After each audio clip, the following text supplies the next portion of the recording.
Hi friends, ఎలా ఉన్నారంతా? బాగున్నారా? మీకు పల్లెటూరు ఇష్టమా, సిటీ ఇష్టమా? సిటీ లైఫ్ కన్నా ఒక 100 రెట్లు పల్లెటూరు లైఫే చాలా అందంగా ఉంటుంది.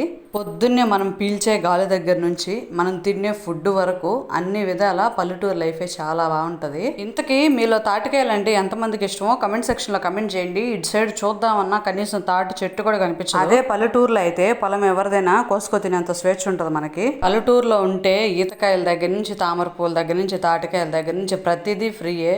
ఈ సిటీలకు వచ్చిన దగ్గర నుంచి ఏ తినాలన్న మొహం ఆసిపోయినట్టు అయిపోతుంది. ఈ తాటికాయలు తిని ఎన్ని సంవత్సరాలు అవుతుందో చివరికి మా నాన్నని ఊరికి పంపించి మా నాన్న చేత అయితే తాటి ముంజలు తెప్పించుకొని హ్యాపీగా అయితే తృప్తిగా తినేసాము. అసలు ఎంత కరువు అయిపోయిందంటే రాబోయే రోజుల్లో ఇప్పుడే ముంజు 5 రూపాయలు అమ్ముతున్నారండి బయట రోడ్ల మీద. ఎంత దారుణమో కదా. తాటి చెట్టు అయితే ప్రతి స్టేజ్ లో ఉపయోగపడుతూనే ఉంటది. పిందలుగా ఉన్నప్పుడు కళ్ళిస్తుంది, ఈ స్టేజ్ లో ఉన్నప్పుడు ముంజలిస్తుంది, ఇంకాస్త ముదిరితే తాటి పండు అవుతుంది, అవి తేగలు కూడా ఇస్తాయి, చివరికి ఎండితే వంటకు కూడా ఉపయోగపడుతుంది.